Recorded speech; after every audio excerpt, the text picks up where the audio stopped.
When people hear about cancer, all they think about is chemotherapy, radiation, surgeries.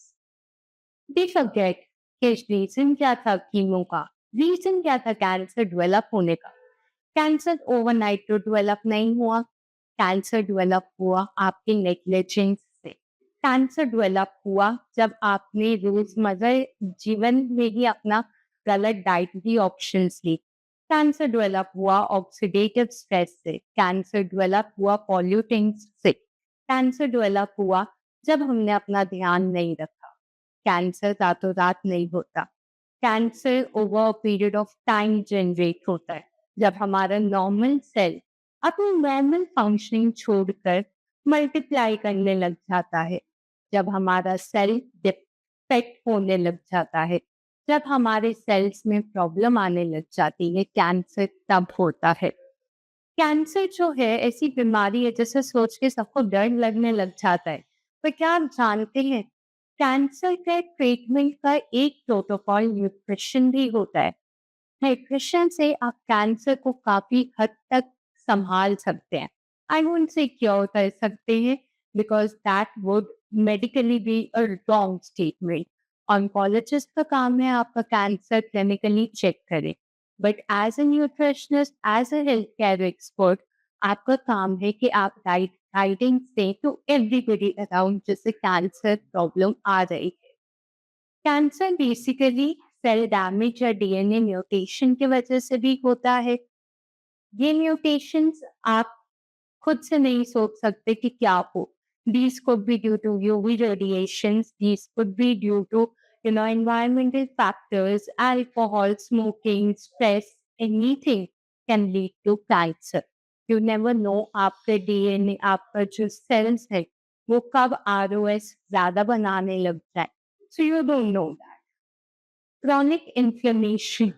Inflammation वैसे तो body का basic defence mechanism होता है, पर जब ज्यादा टाइम तक इन्फ्लेमेशन चलने लग जाती है ना, तो prolong inflammation, chronic inflammation leads to long term metabolic issues.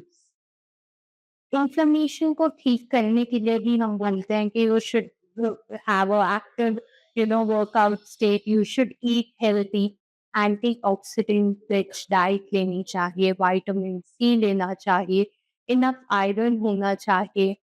In a lot of this cancer treatment it is recommended कि आप जितना एनिमल प्रोडक्ट्स कम लोगे उतना ज्यादा बेनिफिशियल होगा।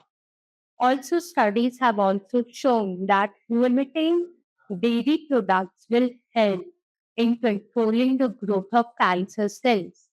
आपको लग रहा है आपको कैल्शियम चाहिए, take it from chia seeds, take it from sesame seeds. Sources हमारे फूड के डिफरेंट होते हैं, but when we are talking about cancer we are talking about very susceptible sales.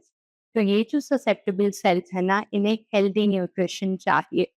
They need more of zinc क्योंकि repair work जो है वो zinc जरूरी है, उसके लिए आयरन जरूरी है। So all this nutritional requirements needs to be kept upon, तभी आपका कोई भी क्लिनिकल ट्रीटमेंट तभी वर्क करेगा जब आपकी डाइट ही साथ में सही होगी।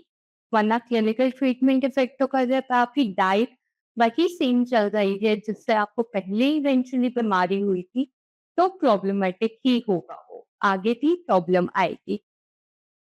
कैंसर मेटाबॉलिज्म में हमने ये भी देखा है कि जिनका blood sugar level constantly high होता है, उसमें भी सेल्स जो होते हैं वो कैंसर स्टेज में एंटर कर जाते हैं।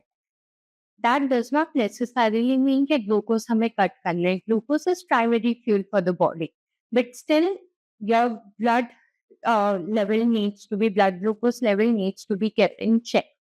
ओबेसिटी बिकॉज आपका विस्ट्रल फैट ज्यादा होता है, तो ओबेसिटी इज वन फैक्टर जहाँ पे आपके सेल जो हैं they can enter a stage of multiplication, they can enter, वो जो प्रोग्राम सेल डेथ होती है वो नहीं हो पाएगी उसमें।